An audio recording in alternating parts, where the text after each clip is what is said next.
L'entreprise, c'est un lieu privé, hein, c'est une propriété privée. Donc avoir ce pouvoir d'entrée sur tous les lieux de travail, là où se déroule le travail salarié, c'est essentiel. Une fois sur place, on a deux types de pouvoirs, hein. C'est accès à tous les documents, registres obligatoires prévus dans le code du travail. Donc ça va être le registre du personnel, les bulletins de paye, tous les rapports de vérification qui sont obligatoires dans une entreprise, les documents qui concernent la représentation du personnel.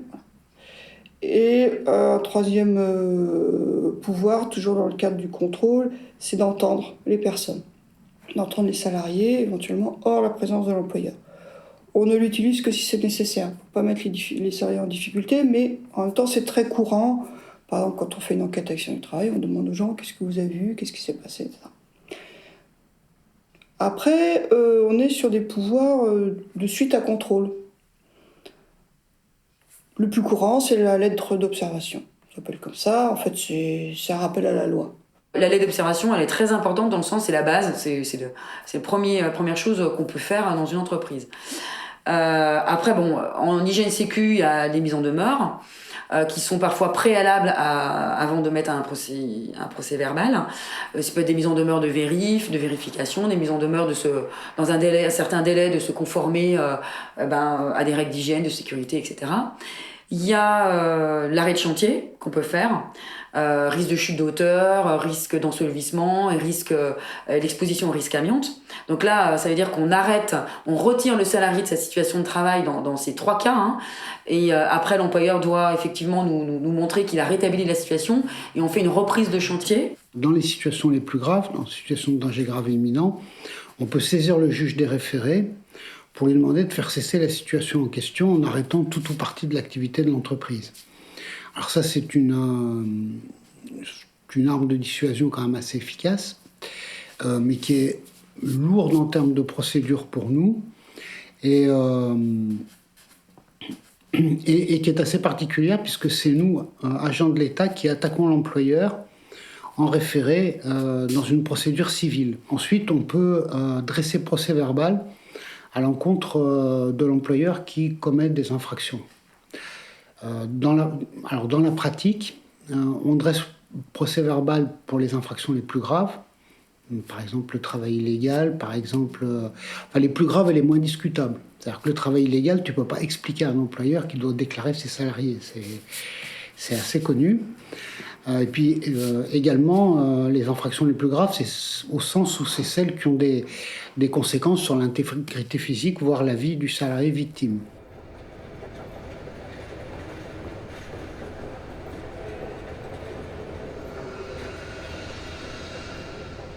Un PV, c'est un constat d'infraction qu'on transmet au procureur. Donc il y a un minimum de présentation, bon, c'est normal, c'est pas compliqué. Mais alors on a vu au fil du temps qu'il fallait faire un résumé, qu'il fallait faire un tableau machin, ensuite un tableau récapitulatif au début, à la fin, qu'il fallait mettre les codes NATINF, blablabla, qu'il fallait présenter comme ci, comme ci, comme ci, comme ça, ok, bon, qu'il fallait faire tant de photocopies, quand on n'a pas de secrétaire, il faut les faire soi-même, qu'il y avait un relecteur, deux relecteurs, trois relecteurs parfois. Quoi. Et évidemment, chacun en disant ouais, c'est du bon boulot, mais peut-être tu pourrais là-dessus. Et donc, au bout du compte, on a l'impression que ce qu'on cherche, c'est une espèce d'une œuvre d'art. Alors, il y a un plaisir intellectuel à faire du beau travail, c'est évident, mais à un moment donné, il faut savoir s'arrêter en disant mais pourquoi tu n'as pas creusé ça? Parce que je ne l'ai pas fait, point. J'ai fait ça, c'est une infraction, ok. Voilà. Et ça, c'est une tendance chez nous, effectivement, en disant, puisqu'on l'envoie au procureur, il faut que ce soit nickel. Et du coup, on fait peut-être des PV plus beaux, mais on en fait moins. Et l'ordre public, c'est pas ça. Constater une infraction dans certaines situations devient très très compliqué. Alors, je ne sais pas si je peux citer l'exemple de la durée du travail. Mais en matière de durée du travail, de repos dominical, tout ce qui a trait à la durée du travail, voilà, il y a la règle clairement écrite dans le Code du travail, puis après, il y a toute une batterie de dérogations possibles. Et donc, pour arriver à constater une infraction, à la relever par voie de procès-verbal, à transmettre toute cette procédure au procureur, il faut d'abord expliquer que voilà, l'employeur a enfreint la règle et qu'il ne relève pas de telle dérogation et de telle autre dérogation et de cette troisième dérogation. Donc il faut faire sauter toutes les dérogations pour expliquer qu'en fait, on va bien lui appliquer à lui la règle de base. Et ça, c'est très compliqué. Très très compliqué. Sur le calcul de la durée du travail à la semaine, par exemple, voilà, il faut expliquer que même s'il y a un accord d'annualisation de la durée du travail, cet accord, il n'est pas bon. Il n'est pas bon, pourquoi? Voilà. Et donc, il faut d'abord démonter toute la possibilité de déroger pour pouvoir revenir à la règle. Alors là, on en est déjà à 4 pages d'explication dans un procès verbal et on a déjà un petit peu perdu le procureur. Là. Voilà. Donc, quand on parle de moyens juridiques insuffisants, c'est en fait une complexité du droit du travail qui n'est pas celle dont on parle tout le temps, hein, contraignante pour les employeurs. Justement, il est devenu complexe le droit du travail parce qu'il ouvre énormément de possibilités de dérogation et tout le monde s'y perd. Le salarié, ce qu'il attend de nous, c'est qu'on règle une situation. L'idée que quand il est mal au boulot, l'idée que son employeur soit poursuivi et condamné, c'est une idée qui le réconforte.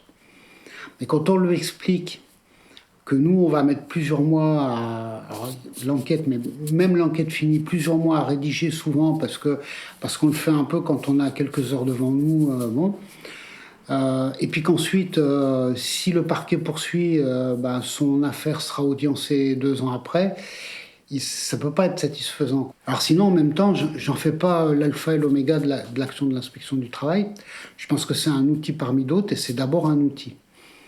Et c'est un peu une arme de dissuasion aussi parce que si on met le procès verbal et qu'on n'est pas suivi par le parquet ou par le juge, c'est plutôt une mauvaise affaire puisqu'évidemment le délinquant potentiel s'en rappellera, quoi. Il faut quand même savoir que nous, après, une fois que la procédure a été classée sans suite, on retourne dans l'entreprise et là, l'employeur se gêne pas pour nous dire vous avez vu le PV que vous avez mis, ça n'a servi à rien, etc., etc. Donc, un certain nombre de fois, on se rend compte, et moi, dans ma carrière, en tout cas, je me suis rendu compte que j'avais 5 procédures, notamment, 5 procédures pour accident mortel, donc suite à des gens qui sont arrivés au travail le matin, qui sont morts sur leur lieu de travail, ces accidents ont été suivis d'un PV que j'ai mis, n'ont jamais été jugés. On ne sait pas ce qui s'est passé, ça a été classé sans suite, puisqu'on n'a jamais eu de nouvelles, ce qui est quand même incroyable parce que c'est inexplicable, quoi. C'est pour nous impardonnable, quoi, parce que quelqu'un qui meurt au travail parce que l'employeur a commis une faute et a commis une infraction au code du travail, ça devrait au minimum être poursuivi, ça devrait être jugé, ne serait-ce que pour que la famille éventuellement puisse comprendre elle aussi ce qui s'est passé, quoi. Il y a des collègues qui sont sur les PV, qu'en font quasiment pas, qui disent de toute façon on n'est pas suivi, ça sert à rien tout ça. Moi, je m'en fous, j'en fais, même si... Parce que je pars du principe que de toute façon, on a encore un pouvoir de dresser un procès verbal et d'avoir encore la politique pénale du droit du travail, qui va de plus en plus, avec ce qu'ils vont nous sortir bientôt sur les nouveaux pouvoirs, nous écarter et dépénaliser de plus en plus le droit du travail. Et je me dis, tant pis, même si c'est... Alors j'en fais pas pourtant tous les jours, loin de là, j'en fais pas même tous les mois. Mais je me dis que c'est encore un moyen qu'on a. Eh ben, moi, en fait, je me sentirais très mal si à un moment donné, j'avais vu une situation qui pour moi est intolérable, qui nécessite que l'employeur soit sanctionné, de ne pas faire le PV, même si c'est derrière, c'est pas suivi, ou derrière, c'est mou du genou au niveau de la justice, etc. Ça, je m'en fiche. Moi, j'aurais vraiment mauvaise conscience si derrière, je dresse pas procès verbal.